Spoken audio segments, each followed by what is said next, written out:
चलो भाई, दूसरा सेशन स्टार्ट करते हैं लेक्चर 3 का। तो हम कहाँ थे? हम कह रहे थे एक होता है CPU bound process. CPU bound process एक होता है इनपुट आउटपुट बाउंड प्रोसेस। जो सीपीयू के लिए ज़्यादा इंटेंसिव है उसे क्या कहते हैं? सीपीयू। इसका मतलब सीपीयू इंटेंसिव, उसे सीपीयू इंटेंसिव प्रोसेस कहते हैं। एक है बार बार इनपुट आउटपुट, जैसे हम कोई क्लिक करते हैं, वीडियो चलाते हैं तो फिर वो बार बार इनपुट आउटपुट के लिए जाता है, तो उसे इनपुट आउटपुट, ऐसे प्रोसेस को क्या कहते हैं? इनपुट आउटपुट इंटेंसिव है तो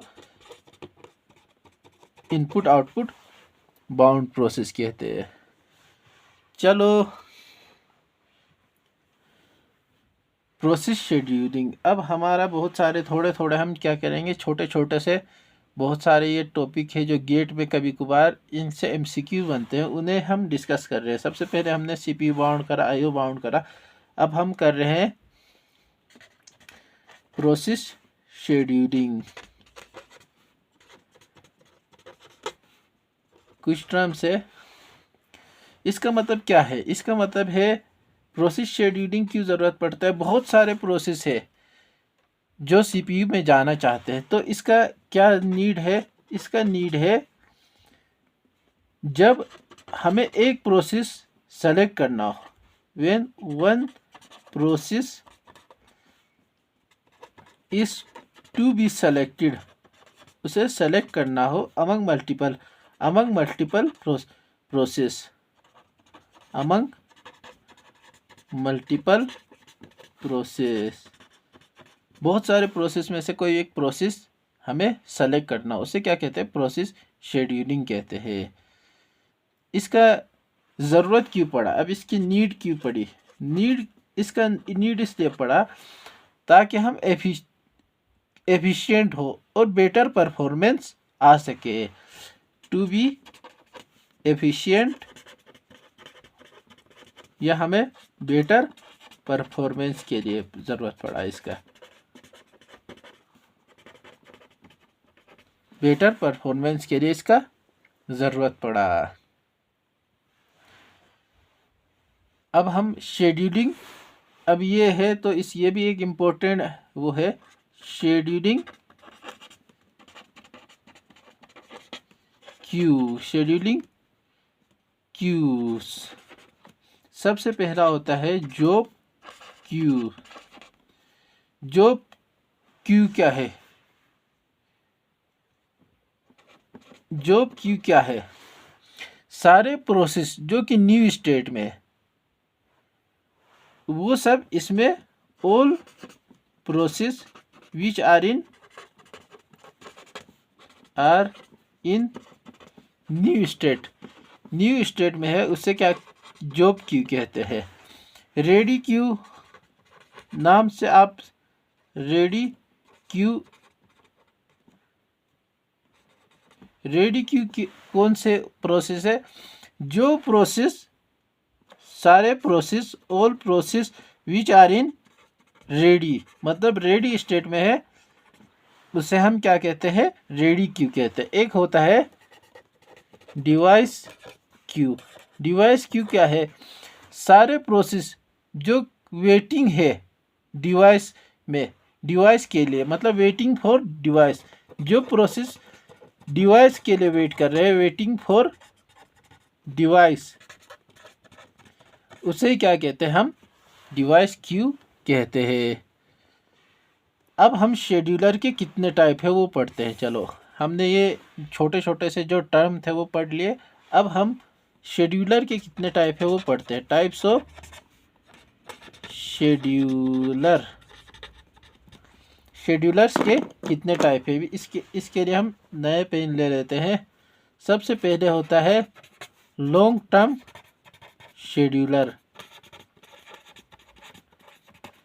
एक होता है शॉर्ट टर्म शेड्यूलर,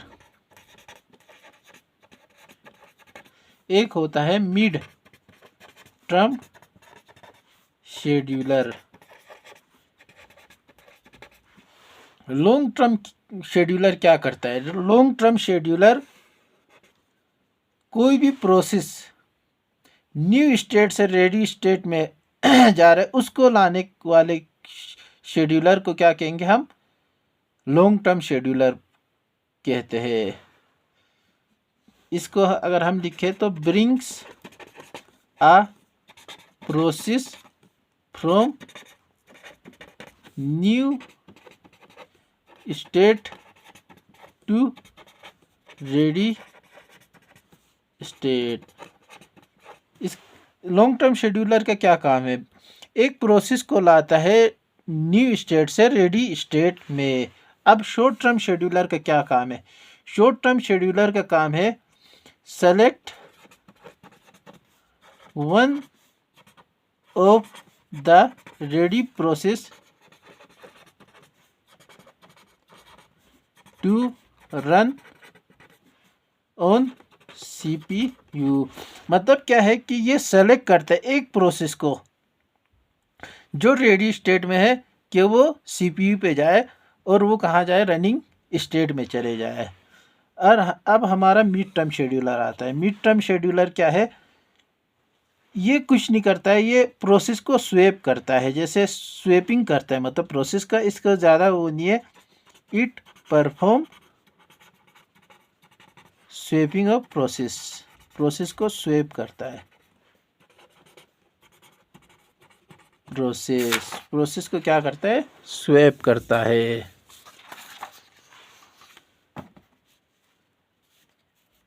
लेकिन देखो अब स्वेप तो कर रहा है, स्वेपिंग प्रीएम्प्टिव में काम आता है। तो अगर वो स्वेप करे प्रायोरिटी के बेस पे, मतलब प्रायोरिटी जिसकी ज़्यादा है उसको पहले रख दिया, जिसकी कम है उसे कम फिर उसके बाद रख दिया, उस हिसाब से अगर स्वेप करे तो उसे क्या कहते हैं? रोल इन कहते हैं। When swapping done on the basis of priority के अब से स्वेपिंग हो उसे क्या कहते हैं हम? रोलिंग कहते हैं। चलो अब हमारा क्या है? स्वेपिंग हमने पढ़ा, अब इसको हम रियल लाइफ एग्जाम्पल के साथ एक बार समझते हैं। सबसे पहले जैसे हम स्टूडेंट्स हैं तो हमारे हम क्या क्या उसमें करते हैं। सबसे पहले तो हमारा OS आ गया। सबसे पहले कोई बच्चा क्या चाहता है कि वो गेम खेले, कंप्यूटर पे कोई गेम खेले, PUBG फ्री फायर खेले। तो सबसे पहले स्वेपिंग क्या होता है? सबसे पहले हमने गेम, यहाँ पे क्या था? हमारा OS में गेम था। हम फिर पढ़ना चाहते हैं तो हम कौन सा वो रखते हैं? PW रखते हैं। PW कोई हमारे गेट को इससे पढ़ना चाहता है तो वो है। इसके बाद हमारा व्हाट्सएप भी वो उसमें इस्तेमाल करता है और जीमेल है उसकी। इसमें स्वेपिंग क्या है? सबसे पहले जैसे ही गेम खेलना चाहता है बच्चा, सबसे पहले डिस्क पे क्या आ जाएगा? हमारा गेम आ जाएगा। अब बच्चा गेम खेल रहा है, फिर उसे लगा यार मुझे कुछ पढ़ाई कर लेनी चाहिए, तो वो गेट कोच को लाता है। ये यहाँ से इसे डिस्क से ऑपरेटिंग सिस्टम पे मेन मेमोरी में वापस डाल दिया। ये हमारा मेमोरी है, तो ये यहाँ डाल दिया। अब वो क्या कर रहा है? ये यहाँ से निकल गया। अब यहाँ पे हमारे गेट कोच का वो यूट्यूब पे लेक्चर देखता है। हमने लिख दिया लेक्चर, फिर ये वापस डाल दिया। अब लेक्चर यहाँ से कट गया, फिर वो व्हाट्सएप चलाता है, अपने दोस्तों से कोई बात करता है। इसी तरह से इसको ये प्रोसेस होता है। तो हम जब गेम डिस्क पे गया उसे क्या कहेंगे? स्वेप इन कहेंगे। स्वेप इन मतलब डिस्क पे जाने को स्वेप इन, और डिस्क से वापस मेमोरी में लाया उसे क्या कहेंगे? स्वेप आउट, मतलब बाहर लाया। स्वेप का आपको इंग्लिश में मतलब पता है, स्वेप को निकालना और लाना।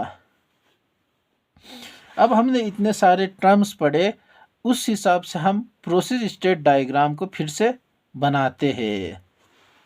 देखो अब हम अपडेट करेंगे अपने प्रोसेस स्टेट। अब सबसे पहले कोई भी प्रोसेस कहाँ पे आएगा, न्यू में आएगा, ये तो सेम है। फिर वो कहाँ जाएगा, रेडी में जाएगा। रेडी से वो कहाँ जाएगा, रेडी से रनिंग में जाएगा। रनिंग में जाएगा। रनिंग से फिर वो क्या होगा, टर्मिनेट होगा। फिर वो अगर कोई प्रोसेस है तो वो उसको इनपुट आउटपुट के लिए जाना है, तो फिर वो कहाँ जाएगा, वेटिंग में जाएगा। वेटिंग में जाएगा। वेटिंग से फिर दोबारा वो कहाँ जाएगा, रेडी में जाएगा। अब यहाँ देखो कोई प्रोसेस आया, अब उसको सस्पेंड कर दिया। सस्पेंड मतलब सस्पेंड कर दिया, तो वो सस्पेंडेड रेडी में जाएगा। वो कहाँ जाएगा, सस्पेंडेड रेडी में जाएगा। इस स्टेट को क्या कहेंगे हम, सस्पेंडेड रेडी। अब फिर वो सस्पेंड हो गया, फिर वो रेज्यूम कर दिया हमने उसे, फिर उसे चला दिया। जैसे हमने क्या करा, कोई इसका एग्जाम्पल ले तो हम अभी यहाँ पे क्या देख रहे हैं, लेक्चर देख रहे हैं। लेक्चर देखने के बाद हमने उसे वहीं पे रोक दिया। अब उसे फिर दोबारा मतलब फिर हम गए दूसरे व्हाट्सएप में। व्हाट्सएप को क्या कर दिया हमने, ऑन कर दिया। फिर दोबारा से हम आए, हमने क्या कर दिया, फिर उसे रेज्यूम कर दिया। मतलब उस टेप को फिर दोबारा से ओपन करा, तो वो कहाँ गया, रेज्यूम में आके, रेज्यूम से कहाँ पे आएगा, रेडी में आएगा। फिर वो चलेगा। इस तरह से होता है। अब वेटिंग में भी सस्पेंड हो सकता है, इनपुट आउटपुट के लिए जा रहा है, लेकिन तुमने दूसरा टेप खोल दिया तो वो फिर सस्पेंड होगा। सस्पेंड से फिर क्या होगा, फिर वो सस्पेंड ब्लॉक हो गया। हम इसे लिख देते हैं, सस्पेंड ब्लॉक हो गया। अब ये यहाँ से रेज्यूम में, अब ये यहाँ पे वेटिंग में है। वेटिंग में आने के बाद वो क्या हो सकता है, इनपुट आउटपुट कंप्लीट करने के बाद वो सस्पेंडेड रेडी में जाएगा। इनपुट आउटपुट कंप्लीट करने के बाद वो फिर दोबारा से सस्पेंडेड रेडी में जाएगा, और फिर वो वहाँ से रेज्यूम होके रेडी में, रेडी से रनिंग में, रनिंग से फिर टर्मिनेट होगा, एग्जिट। अब ये हमने देखा नॉन प्रीएम्प्टिव का। प्रीएम्प्टिव में क्या होगा, एक चीज़ जुड़ेगा, प्रीएम्पशन भी होगा इसमें। प्रीएम्पशन भी होगा इसमें। यह हमारा दोनों का जो बात का सबसे लास्ट में हमारा जो डायग्राम बना वो इस तरह से बना। अगर आपको समझ में ना आए तो मैं इसके ऊपर एक वीडियो डाल दूंगा, क्योंकि ये थोड़ा जटिल है, तो मैं आप लोगों के लिए वो भी डाल दूंगा। अब हमने पढ़ा था, यहाँ पे पढ़ा था हमने long term scheduler, short term scheduler, mid term scheduler. अब ये degree multi programming, degree of multi programming, हमने जो आपको लेक्चर में, फर्स्ट लेक्चर में बताया था कि डिग्री ऑफ मल्टी प्रोग्रामिंग का मतलब क्या है, कितने प्रोसेस आ कितने प्रोसेस आ सकते हैं। डिग्री ऑफ मल्टी प्रोग्रामिंग हमने यहाँ पे पढ़ा था, डिग्री ऑफ मल्टी प्रोग्रामिंग।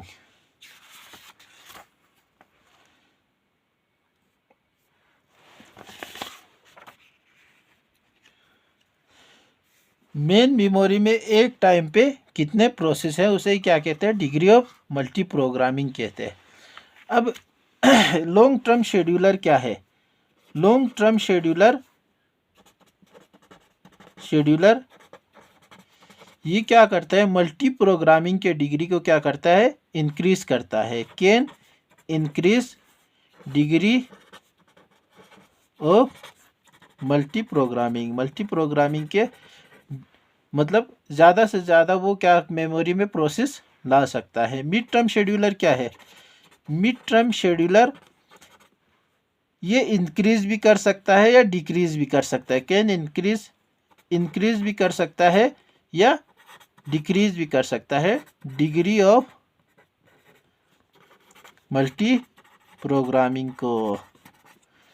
और जो हमारा शॉर्ट टर्म शेड्यूलर है, शॉर्ट टर्म शेड्यूलर कोई भी मतलब ना इंक्रीज करता है ना डिक्रीज करता है, नो इंक्रीज नो डिक्रीज, ना इंक्रीज करता है और ना डिक्रीज करता है। सबसे पहले सीपीयू शेड्यूलिंग हमने यहाँ पे पढ़ा था, एक टर्म पढ़ा था सीपीयू शेड्यूलिंग। सीपीयू शेड्यूलिंग में क्या था, एक सिलेक्शन करना होता था किसी प्रोसेस का। तो ये इसका सबसे बड़ा गोल क्या होता है कि ये वेटिंग टाइम को कम करे, टर्न अराउंड टाइम को मैक्सिमम करे। तो चलो आज हम लेक्चर को यहीं तक के रखते हैं, हम अगले लेक्चर में मिलते हैं। Thanks, good bye.